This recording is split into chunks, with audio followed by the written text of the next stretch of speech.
আমাদের primary division থেকে 2টি বিশাল অনুষ্ঠান করেছে। শিক্ষকদের পদক মাননীয় প্রধানমন্ত্রী এই মাসের 15 তারিখে তিনি ছিলেন এবং অত্যন্ত তিনি পছন্দ করেছেন, এবং আমাদের বাচ্চাদের যে ইনোভেটিভ আইডিয়াস, ক্রিয়েটিভিটি, এগুলি দেখে উনি সত্যি আনন্দিত হয়েছেন। আমরা সব খারাপ বলবো? হ্যাঁ বলবো, ভালো তো আমাদের আছে। আমি নিজেও অভিভূত হয়েছি স্টলগুলোতে গিয়ে। মাননীয় প্রধানমন্ত্রী সেদিনকে কতক্ষণ ছিল স্টলগুলিতে? ববি পারে তো সারাদিনই থাকতে চেয়েছে, তাই না? বিষয়টা উনি এতটা আনন্দিত হয়েছেন আমাদের বাচ্চাদের এই স্টলগুলো দেখে। তারপর তো শেষে অনুষ্ঠানে গিয়ে উনি সেটা অনুষ্ঠান উপভোগ করলেন, এবং শুধু উনি ভাবছেন কিভাবে আমাদের এই শিক্ষা ব্যবস্থার পরিবর্তন আনা যায়, এবং উনি দেখছেন সাথে সাথে ডানে বামে আমাদের সাথে কথা বলছেন, এটা করা উচিত, এটা করা উচিত, এটা করা উচিত। একটি প্রাইম মিনিস্টার প্রত্যেকটা জিনিসকে এইভাবে খুঁটিয়ে দেখেন এবং মন্তব্য করেন এবং ডিরেকশন দেন, আমি কিন্তু এবার প্রথমবার না। আমি এর আগেও রাষ্ট্র পরিচালনায় ছিলাম, এবং এর আগেও আমি ছাত্র জীবনের শহীদ রাষ্ট্রপতি জিয়া রহমানের সময় আমি ছাত্র দলের কেন্দ্রীয় নেতা ছিলাম, এবং অনেক সুযোগ এসেছিল ওনার সাথে বিভিন্ন জায়গায় যাওয়া দেখা। সেই সময় আমি ফজলগলে দুইবার নির্বাচিত ভিপি ছিলাম। I was quite adult and grown up that time. So I can compare শহীদ জিয়া, বেগম জিয়া, তারেক জিয়া।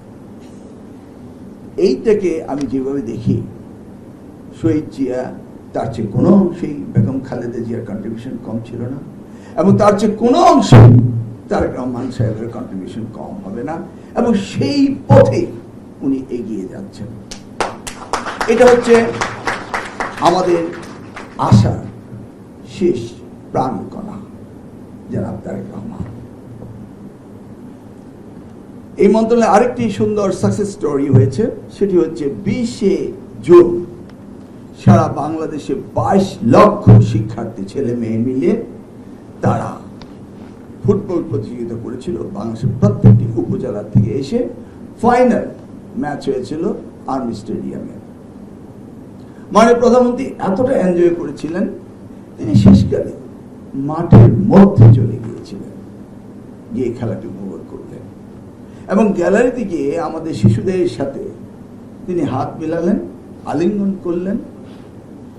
উনার হৃদয় থেকে উনার ভালোবাসা উচ্ছ্বসিত হয়েছিল। সেই দিন আমরা সচক্ষে দেখেছিলাম।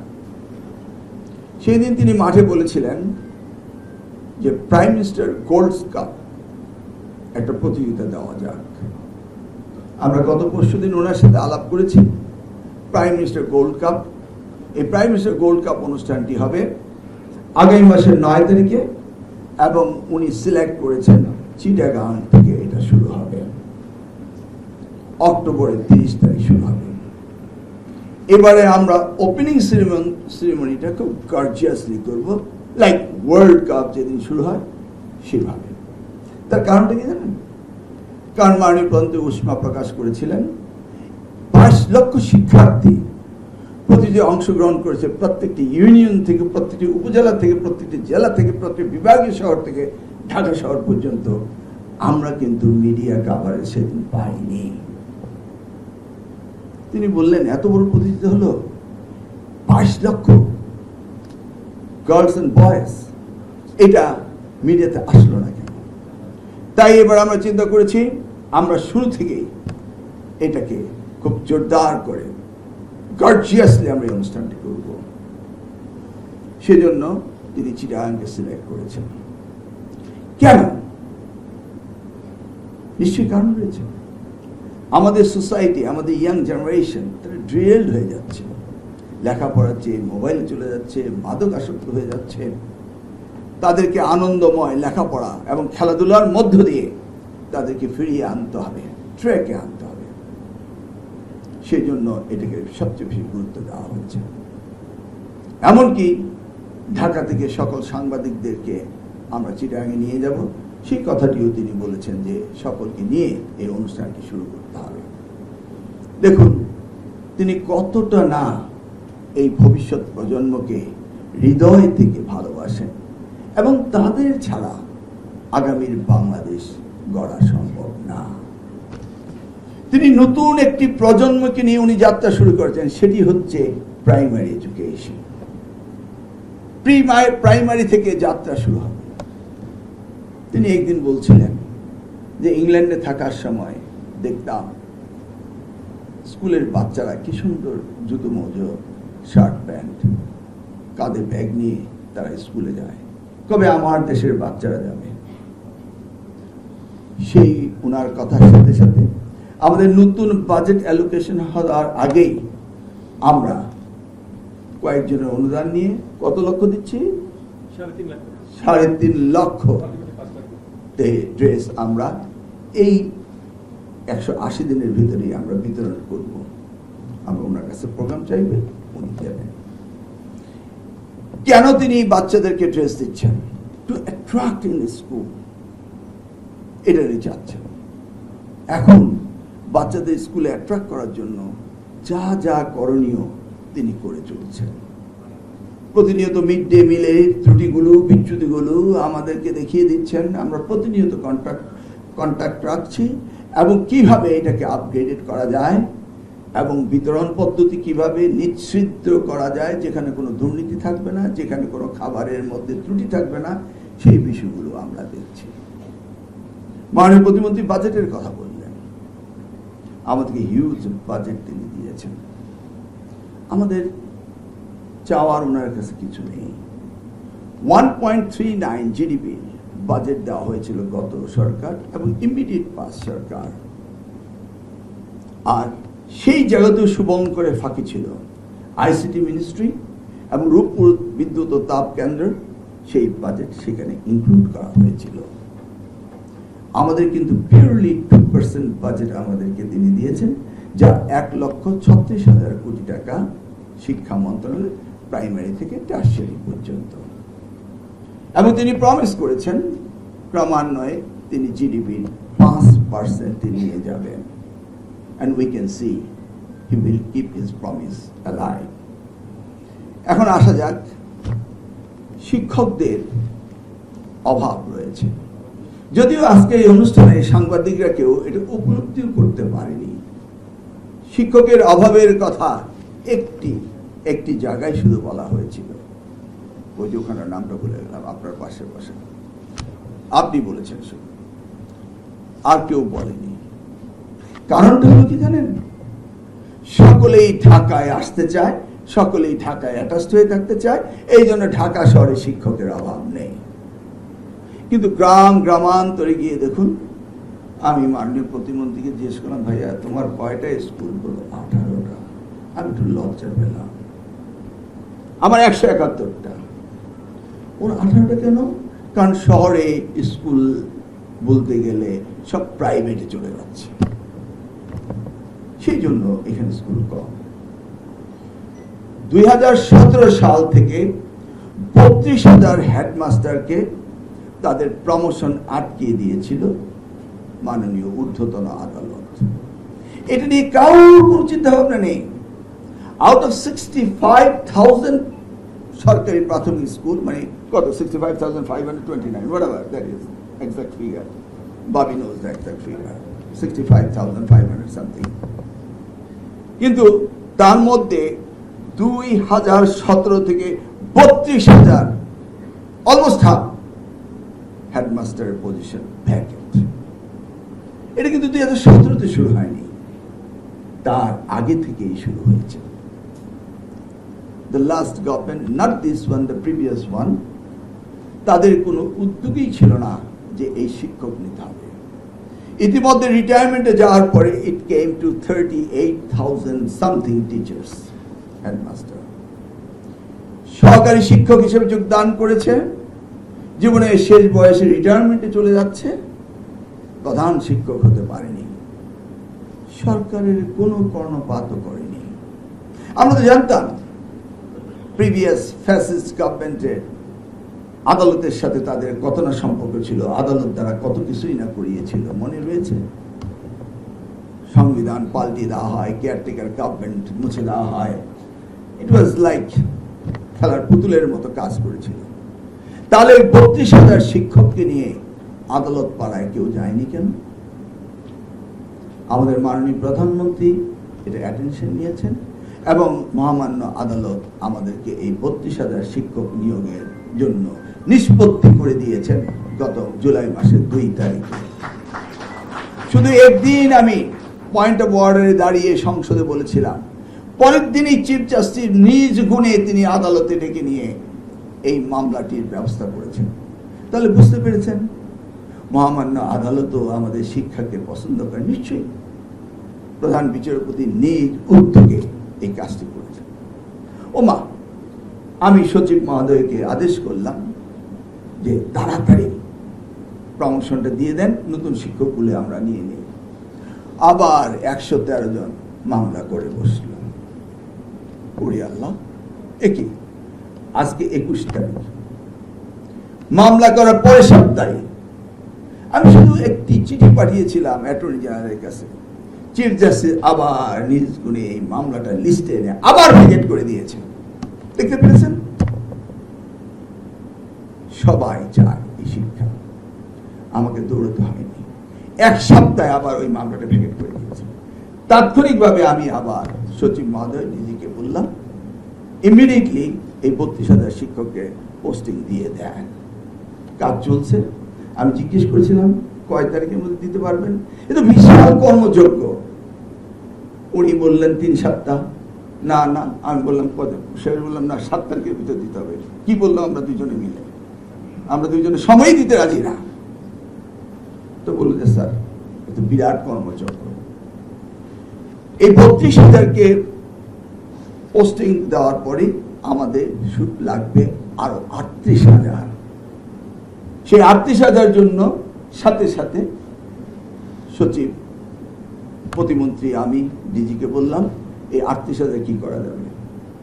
উনি বললেন এটা আমাদের নিতে হবে, তবে আমরা পোস্টিংটা দিয়ে দেখি এক্স্যাক্টলি কতজন পজিশন ভ্যাকেট হয়েছে, সেটা আমাদেরকে জানিয়ে তারা এটা করবেন। এবার বুঝতে পেরেছেন, ঢাকায় শিক্ষক আছে গ্রাম গ্রামান্তরে, স্কুলে 2 জন শিক্ষক, 3 জন শিক্ষক। এখানে আপনারা এটা জানেন না। তাহলে 2 জন শিক্ষকের মধ্যে একজন যদি ম্যাটারনিটি লিভে যায়, তাহলে স্কুলে থাকে 1 জন শিক্ষক। এটি হচ্ছে আমাদের গ্রাম বাংলার চিত্র। কিন্তু 4টি মাস ধরে এটার পিছনে কাজ করতে করতে এখন আমরা আবারও যাচ্ছি নতুন ভাবে। এর মাঝে বিগত সরকার 14,300 শিক্ষক নিয়োগ দিয়েছে। কেন জানি না, খুব তড়িঘড়ি করেছে, 1 রাত্রের মধ্যেই শেষ করেছে। তো সেই জন্য আমরা এটাকে রিভিউ করে, ভেরিফিকেশন করে আমরা almost close to giving the appointment.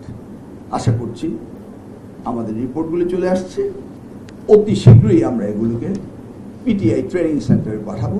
সেখান থেকে ট্রেনিং নিয়ে তারা যাবে। তবে সেটা 9 মাসের জন্য না। কতদিন শিখেছি? 2 মাস। 2 মাসের জন্য আমরা নিয়েছি যে ইনিশিয়াল ট্রেনিংটা দিয়ে আমরা পাঠাই, তারপরে আবার পিটিআইতে যাবে। কারণ ইনিশিয়াল ট্রেনিংটা যদি ঠিকমতো না হয় তাহলে এটা সুন্দর হবে না। আমরা 2 জনে মিলে সিদ্ধান্ত নিয়েছি যে বাংলাদেশের প্রত্যেকটি ডিভিশনে আমরা যাব এবং সেখানে আমরা শিক্ষক এবং ডিপিও, এটিও, টিইও এদের নিয়ে বসবো। এট দ্য সেম টাইম আমরা মাধ্যমিক, উচ্চ মাধ্যমিক নিয়ে বসবো। Same country, same ministry. আমরা 2টা খরচ করতে চাই না, 2 বার সময় নষ্ট করতে চাই না। বাট বলতে হবে যে প্রাইমারি এডুকেশন সবচেয়ে বেশি গুরুত্ব আমরা দিচ্ছি, মাননীয় প্রধানমন্ত্রীও দিচ্ছেন। বারবার আমি আমার সচিবের কাছ থেকে শুনতে পাই FLN, শুনতে শুনতে আমি টায়ার্ড হয়ে গেছি। আমি প্রায় ওনারে বলি, আর কোন নতুন শব্দ পান না? কতটা না ঐকান্তিক চেষ্টা আছে বলেই তিনি বারবার একই শব্দ আমার কাছে উচ্চারণ করছেন।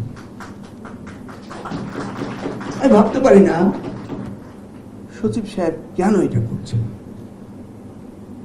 মাননীয় প্রতিমন্ত্রী প্রতিদিনই কোথাও না কোথাও যায়। আমার সময় স্বল্পতার জন্য আমি যেতে পারি না, কিন্তু নিজের এলাকায় গেলে একটু হলেও চেষ্টা করি। নিজের এলাকা বলে না, সুযোগটা ওখানে আবার বেশি বলে। ও মা, তারপর বুঝলাম সচিব সাহেবের অ্যাপেলাইন মানিটা কি। গরু দেখিয়ে যদি বলি এই গরুটা কি, বলে দেয় সবকিছু। দুটো শিং আছে, দুধ দেয়, লেজ আছে, চারটা পা আছে, সবকিছু বলতে পারে। যদি বলি একটু লেখো, লিখতে পারে না, পড়তে পারে না। How is possible? আমরা তো মক্তবে দেখেছি সকালবেলা হুজুরে উচ্চ স্বরে আরবি শিখাচ্ছে, সকলে মুখস্থ করছে। আমাদের স্কুলগুলিতে টিচাররা যাচ্ছে, কেন আমাদের শিক্ষার্থীরা শিখবে না? Why not? আচ্ছা, শিক্ষকদের কি কোনো দায়িত্ব নেই যে আমি শিক্ষকতা করছি, একটা সম্মানিত পোস্টে আছি, আমার এখানে আমার শিক্ষার্থীরা তারা পড়তে পারছে না, এটা কি তাদের দৃষ্টিতে আসে না?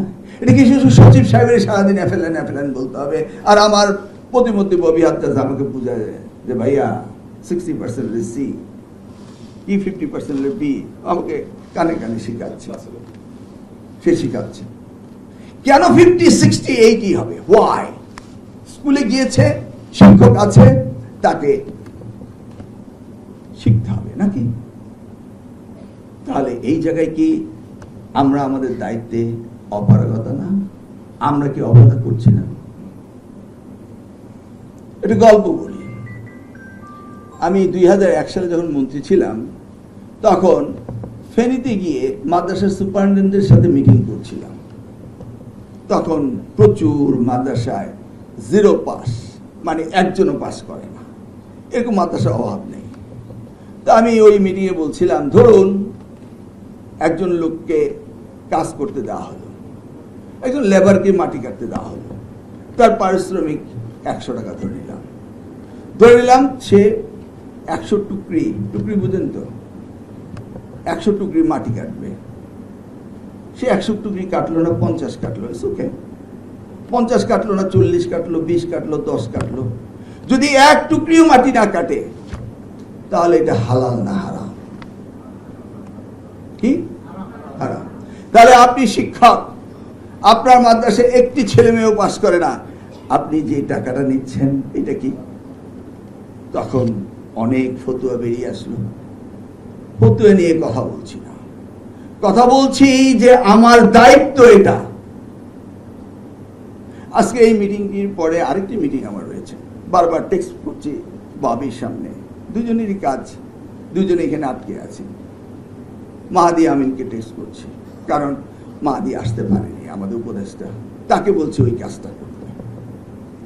আমরা নিজ গুণে কাজ করে বেড়াচ্ছি, করতেই হবে আমাদের, এটা আমাদের দায়িত্ব। জাতি আমাদের দায়িত্ব দিয়েছেন, প্রধানমন্ত্রী দায়িত্ব দিয়েছেন, আপনি তো এই দায়িত্ব নিজ গুণে নিয়েছেন। তা how come it is possible যে আপনার প্রাথমিক স্কুলে তারা পড়তে পারবে না? এটা কি হয়? একবার ভেবে দেখুন, আমাদের প্রাথমিক স্কুলে প্রায় 1,10,00,000 শিক্ষার্থী, নাকি 3,83,000 মতো শিক্ষক। Huge ministry. এখানে আমরা যে 3,83,000 শিক্ষক আল্লাহকে হাজির নাজির করে বলি যে আমরা আমাদের দায়িত্ব পালন করব, যারা আমার স্কুলে পড়ছে তারা আমার সন্তান, তাহলে কি পারতো না তারা শিখতে? একবার ভেবে দেখুন, সকলের কন্ট্রিবিউশন থাকতে হয় জাতির জন্য। একাকী কোনো দেশ, কোনো জাতি গড়ে ওঠে না। দেখুন, আমাদের যে নৈতিকতা যে অবক্ষয় ঘটেছে, সেই জন্য মাননীয় প্রধানমন্ত্রী ফ্যামিলি ভ্যালুজ, রিলিজিয়াস ভ্যালুজ, নৈতিকতার কথা বলছেন, আদর্শের কথা বলছেন, এবং সেটা তিনি শুরু করতে চান একদম এন্ট্রি লেভেল থেকে, যেন আমরা ভ্যালুজকে গুরুত্ব দেই, আমরা যেন শিখি, আমরা যেন জানি, আমরা যেন বুঝি। তাই আমি আমার শ্রদ্ধেয় শিক্ষকদের বলবো, আপনাদের সন্তান মনে করে তাদেরকে আপনারা সঠিকভাবে লেখাপড়া করাতে হবে। সেই জন্যই মাননীয় প্রতিমন্ত্রী বললেন যারা 3 মাসে একটির বেশি স্কুল পরিদর্শন করেন একটু হাত তোলেন। 4 জনের হাত দেখেছি। ইচ্ছা করলে কি আপনারা পারতেন না? নিশ্চয়ই সকলেই আমরা পারতাম। এই সকলেই পারতাম, সকলকে পারতে হবে। এই মোটিভেশনটা নিয়ে আপনাদেরকে শিক্ষকতা করতে হবে। সরকারের দুর্বলতা আছে বলে আমরা মনে করি, কিন্তু আমাদের বাজেট ঘাটতি নেই।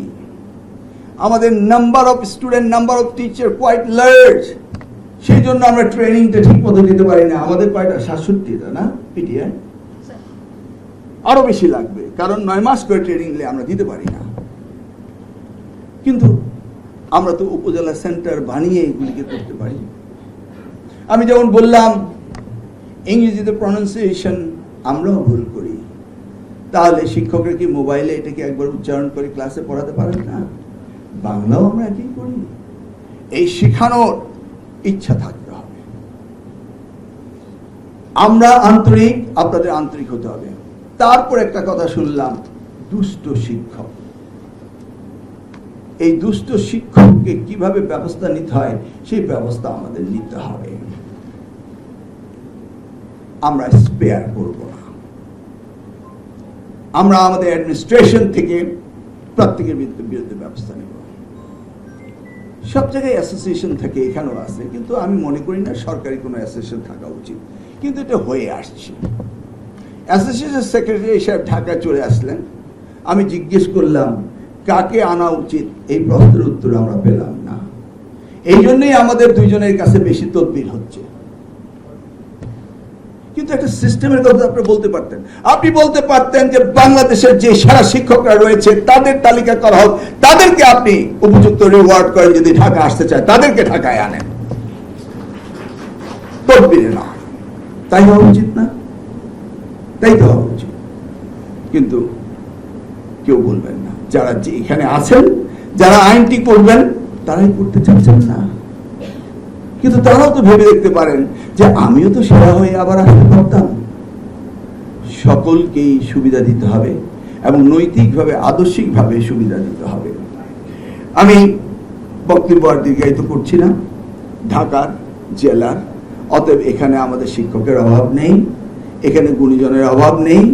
কিন্তু যখন আমরা ঢাকার বাইরে যাব তখন রিয়েল পিকচারটা পাবো। শুরু করলাম ঢাকা দিয়ে, সারা দেশ ঘুরে দেখবো আমাদের শিক্ষার অবস্থা কি। তবে আমরা বলতে পারি, আমরা প্রমিস করতে পারি যে যে দায়িত্ব মাননীয় প্রধানমন্ত্রী দিয়েছেন আমাদের দুইজনকে, এই দায়িত্ব থেকে আমরা বিচ্যুত হব না। আমরা আমাদের দায়িত্ব পালন করবই।